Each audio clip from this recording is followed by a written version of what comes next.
Saksikan Selasar Budi sesaat lagi yang didukung oleh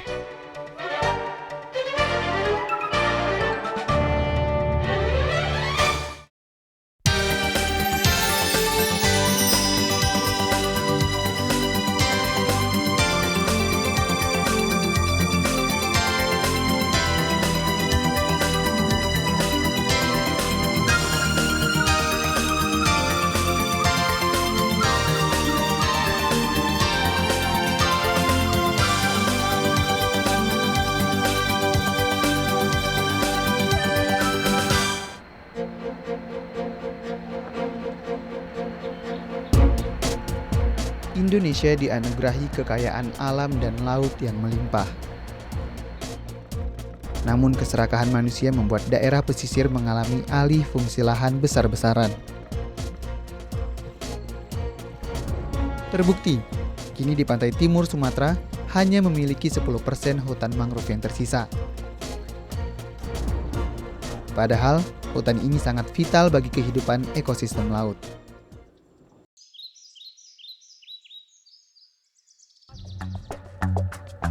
Rasa prihatin berlabuh di hati Mahmudin dan istrinya, Rahma. Sejak 2005, keduanya fokus menggarap lahan seluas 3,5 hektar untuk ditanami mangrove dan pohon birah.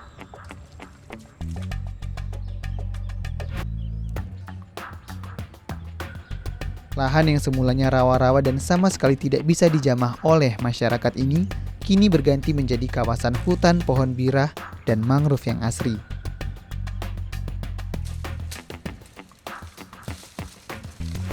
Rumah mangrove, begitulah mereka menamai lahan ini. Bagi masyarakat yang berkunjung, mereka bisa mendapatkan edukasi soal tanaman, mulai dari mengenal manfaat mangrove hingga cara bercocok tanam.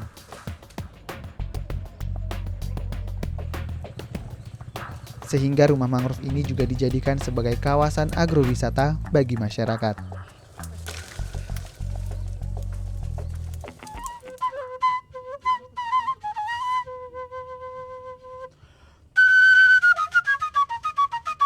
Semua yang mereka lakukan murni untuk menyelamatkan lingkungan. Merekalah pelestari hutan dari daerah pesisir.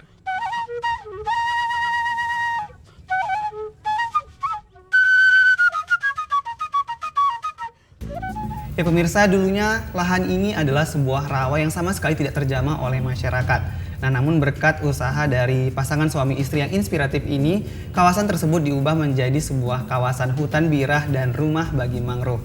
Nah, tujuannya adalah untuk melestarikan daerah pesisir. Nah, untuk itu pemirsa sudah hadir bersama saya Bapak Mahmudin Sitohang dan Ibu Rahma.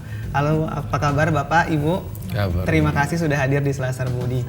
Nah, saya ke Pak Mahmud dulu ya Bu ya. Nah Pak Mahmud, seperti apa sih luas lahan yang ada di Bagan Percut yang sudah Bapak kelola saat ini? Ya, untuk lahan tersebut ada saya kelola lebih kurang itu 3,5 hektar. Nah, namun ya lahan tersebut walaupun secara lahannya itu termasuk rawa-rawa, dengan giat, dengan yakin kita itu kita kerjakan secara pelan-pelan. Ya. Apakah ini lahan pribadi Pak? Kalau dianggap lahan pribadi, ini dulunya tidak sama sekali. Cuma ini lahan yang dianggap tidak difungsikan sama sekali. Karena apa? Masyarakat juga mungkin ya tidak menghiraukan apa itu. Kira-kira fungsinya itu mungkin tidak tahu. Jadi kalau bagi saya, karena ini lahan dulunya sudah memang lama, ini tidak pernah terkelola, bahkan rawa-rawa, ya saya berpikir ya sebagai kita manusia, ya apa salahnya kalau ini kita kerjakan dan kita lestarikan yang lainnya. Baik, sebelum berbicara jauh ke sana nih Pak, Iya. seperti apa saat itu kondisi lahan yang saat ini sudah akhirnya berubah menjadi sebuah lahan hutan birah ini Pak? Kalau dulu kondisi lahan ini sangat-sangat ya cukup sulit untuk kita jangkau gitu. Dalam arti kata, ya namanya hutan alias rawa-rawa ini kan udah maklum. Untuk memijakkan kaki kita sendiri aja pun ke dalam ya udah memecahkan lumpurnya sedalam sepinggang. Sepinggang ya Pak ya? Jadi dengan cara kita untuk mengelola itu ya kita tebas ataupun kita babat secara pelan-pelan dan ketika sudah kering kita perun, kita bakar dan sekaligus juga ya sambilan kita mencari bibit sawit. Sawit itu kita tanami secara pelan-pelan, tidak pun banyak, untuk tujuan pengerasan lahan tersebut. Oh, caranya ditanami dengan sawit. Iya, sawit. Tanami sawit kan otomatis kan sawit ini kan Menyerap memerlukan air ya? Menyerap air.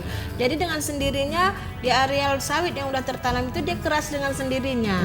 Jadi kebetulan ada bibit birah tadi kan, di mana tanah yang udah keras kita tanam dengan media sekian meter dengan pada saat itu seberapa luas tanah yang udah bisa dijalani. Kalau masih dia rawa belum bisa, makanya pertumbuhan birah itu pun tidak rata dengan sendirinya. Nah, setelah itu sawitnya diapakan Ibu? Apakah ditebang atau seperti apa? Atau tetap dibiarkan masih hidup? tetap dibikin pengerasan karena memang tanah itu kan masih lanyu, belum kuat ke bawah, masih tetap dipertahankan. Nah, ketika sudah terang ini dan bahkan sudah rata, sehingga tiba-tiba itu ada yang namanya bibit birah yang tumbuh dengan Mbak kata tadi, rahmat Allah Subhanahu wa Ta'ala yang tidak kita sangka juga. Ada seperti yang disemaikan, 3 tumpuk dia di situ, ya, dengan kita berpikir ini kok tumbuh, ini birah. Kalau ditanam bagaimana pula? Nah, saya berpikir ya berarti inilah salah satunya rahmat yang harus saya tanamkan dulu di lokasi ini.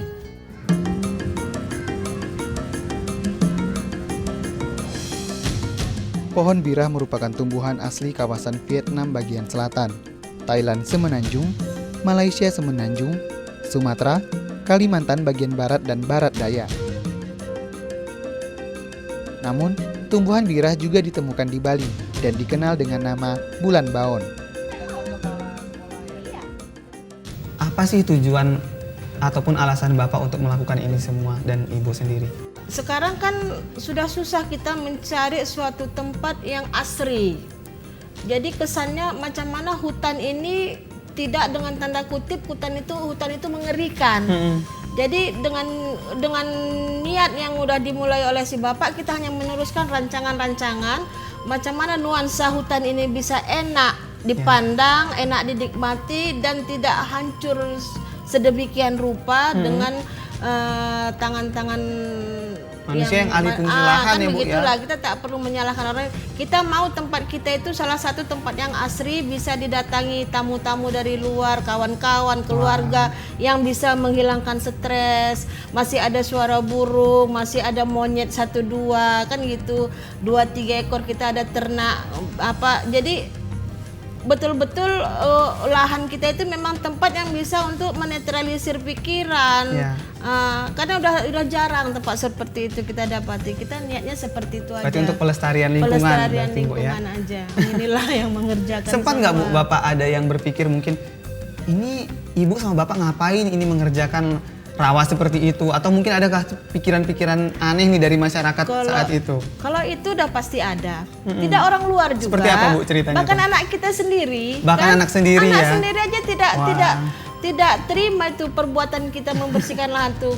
Itulah cari susah sendiri katanya kita ini kan gitu. Masih kan. kurang yakin dengan Masih usaha tak Bapak, yakin ya? dia. Itulah pengorbanan kita sementara ini kan kita tujuan untuk anak kan gitu kan.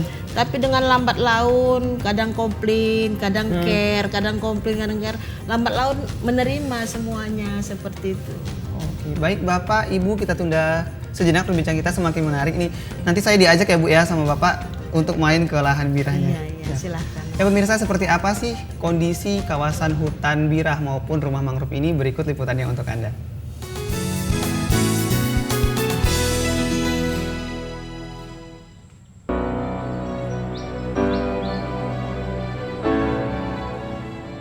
Pohon birah atau Fragaria crenulata maingai adalah salah satu jenis pohon yang masih termasuk dalam klasifikasi mangrove. Pohon ini memiliki karakter daun yang lebar, batang berduri berdiameter 20-70 cm, dan tinggi hingga mencapai 25 meter. Selain sebagai tanaman peneduh, kemampuannya menyerap karbon dioksida juga bisa mencapai 5 kali lebih banyak dibandingkan pohon lainnya. Saat ini ada sekitar ribuan pohon birah yang ditanam di rumah mangrove ini. Pohon ini memiliki masa panen selama 7-15 tahun untuk bisa dipergunakan buah dan kayunya. Agar birah cepat tumbuh menjulang, bagian cabangnya harus ditebang. Karena bekas rawa, lahan ini masih mengandung air payau, yang sejatinya kecil kemungkinan untuk pohon buah bisa tumbuh. Namun di lahan miliknya ini, beberapa pohon buah bisa tumbuh dan berbuah. Rasanya tidak kalah dengan kualitas buah pada umumnya. Produksi buahnya berupa mangga, jambu biji, sirsak, dan lain-lain. Dari awalnya hanya sebuah niatan untuk melestarikan, kini rumah mangrove ini menjadi wisata alternatif bagi masyarakat. Terutama mereka yang tinggal di perkotaan, untuk menikmati hutan asri di daerah pesisir.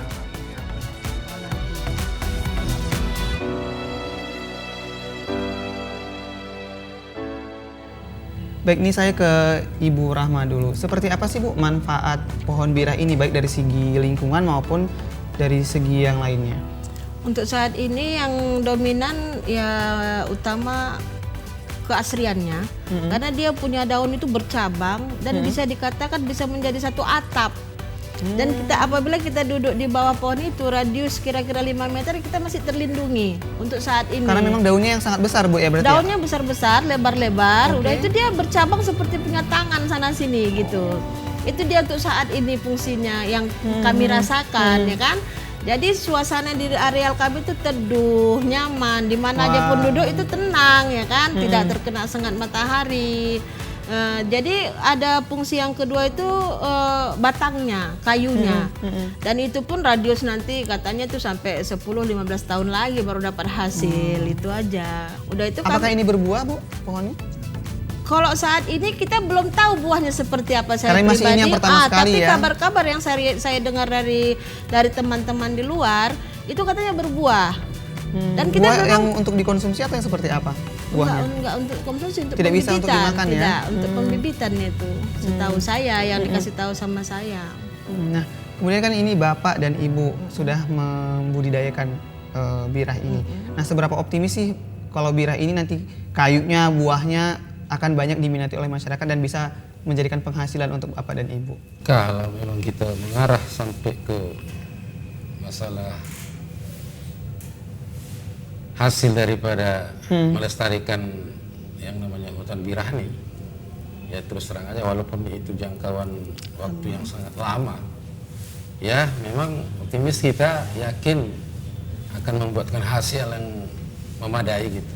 Salah satunya untuk pengembangan berikutnya nanti, contoh apabila sudah mencapai tingkat berbuah, itu juga nanti pengembangannya akan dilestarikan sebaik Pembibitan. mungkin.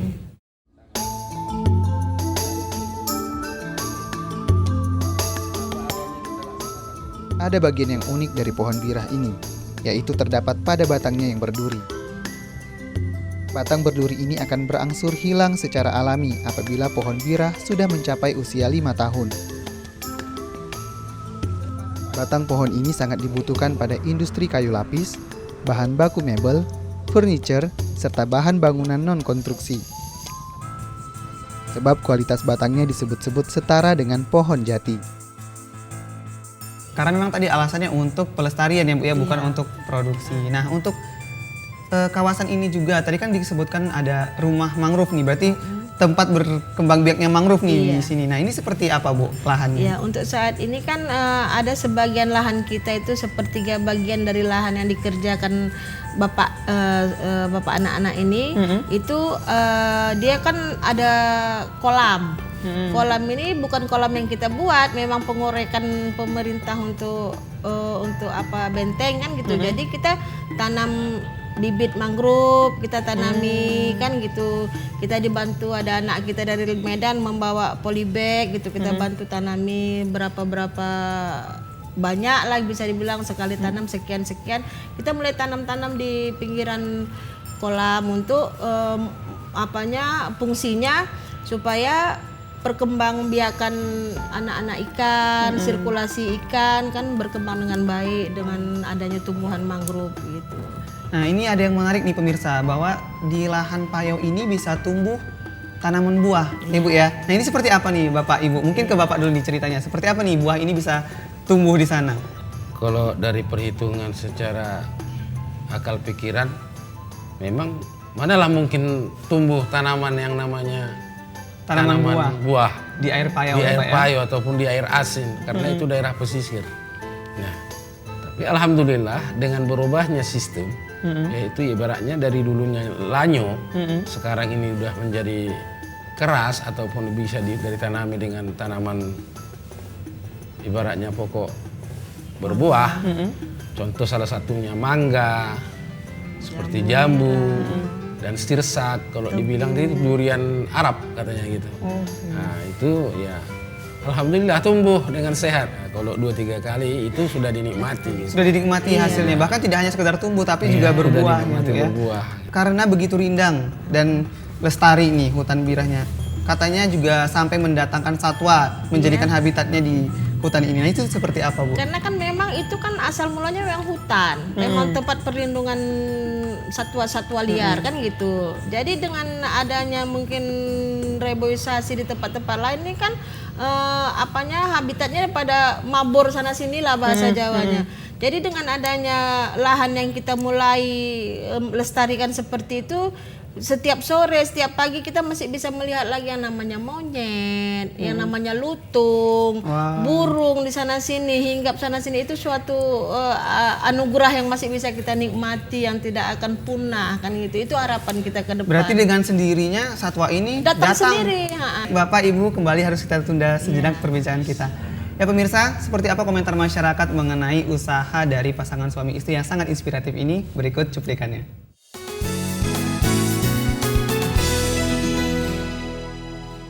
Bentuknya lahan di belakang itu sebab kerja kerasnya ayah, mama, maksud saya, sama adik-adik juga. Sedih bang, semuanya lengkap semua di situ. Saya pun nggak merasa selama 3 tahun sosok ayah saya dengan dengan alat yang dipakainya untuk babat itu parang babat pelan sampai 3,5 hektar. Yang dulunya itu rawa dipenuhi nipah-nipah kelilingnya. Abang tengok sekarang, oh subhanallah bang. Nah kalau jerit payahnya itu termasuk luar biasa ya, karena hutan belukar. Nah, istilahnya dulu hutan yang boleh katakan hampir tidak dijamah oleh masyarakat, yaitu hutan rimba gitu ya. Jadi sekarang ini istilahnya dengan upaya dari Pak Mahmud sama Bu Ramah ini, istilahnya suatu hutan itu dibabat lah, diusahakan sampai lapang gitu, sampai bisa ditanami seperti sayur-sayuran itu kan. Jelasnya manfaatnya sayuran ini yang sudah jelas istilahnya bisa digunakan oleh masyarakat lingkungan lah dulu. Ya manfaatnya bagi masyarakat itu talenta bukan yang dulunya kita bilang ya, waktu yang lalu-lalu itu kan namanya mangrove itu kan hampir punah. Tapi sekarang sudah mulai adalah tanaman-tanaman baru muda itu yang sehingga dulunya yang namanya ibi ataupun yang dibuat terasi itu, yang namanya laut itu kan dia kan sifatnya bertelurnya kan di mangrove. Jadi waktu dulu hampir punah, sekarang sudah mulai ada lagi. Sudah itu dampak buahnya itu pun bisa juga diolah.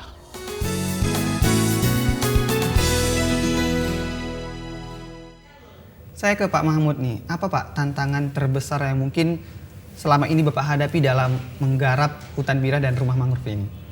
Jadi kalau berbicara tantangannya, sebenarnya sangat-sangat besarnya tantangannya. Sangat besar tantangannya ya Pak ya? Tapi karena keyakinan kita itu, tantangan itu semua akan hilang dan bisa kita lewati semua. Dengan cara pekerjaan kita, yakin pekerjaan kita bukan hanya pekerjaan hanya dengan ibaratnya hanya sekedar pekerjaan begitu saja, tapi kita buktikan pekerjaan kita itu nyata. Ya, jadi kalau memang masalah tantangan ini sangat berat. Ketika itu belum terkelola ya memang tak ada yang tantangan. Ya. Tapi kalau tantangan dari awal dari semula itu hutan menjadi hutan itu ibaratnya seperti tanah lanyo.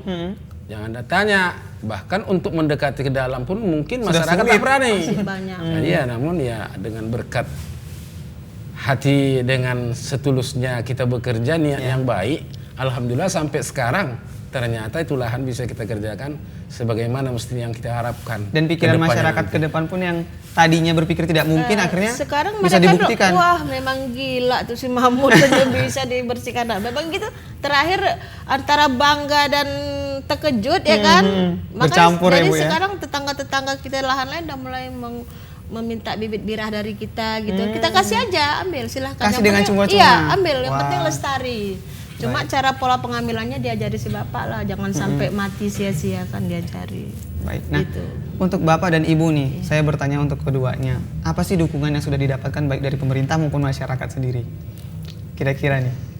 Ya, kalau untuk pemerintah saya rasa belum ada ya. Belum ada. Belum ada, dan harapan kita satu-satunya ke pemerintah, tolonglah lestarikan lagi hutan percut itu, hutan mangrove itu menjadi memang untuk tempat agrowisata yang bisa dinikmati oleh masyarakat banyak. Dan kepada masyarakat pun kami berharap kalau bisa semua lahannya itu bisa seasri yang kami buat. Jadi kebetulan kalau harapan untuk ke depan bahkan sampai sekarang ini kalau berbicara pernahkah kita sudah dibantu oleh pihak pemerintah? Alhamdulillah sampai saat ini belum pernah kita disentuh oleh pihak Alhamdulillah masih belum pernah. Masih Nah, belum. mungkin untuk pemirsa yang ada di luar sana nanti boleh didengarkan kalaupun ada isi kira-kira, hati Iya, Bapak dan harapan Ibu nih ya. seperti itu. Kalau Baik. Nah, terakhir nih Bu, untuk harapan Bapak dan Ibu untuk kelestarian hutan bira ini maupun untuk ya harapan dukungan-dukungan yang datang nantinya ke depan seperti apa?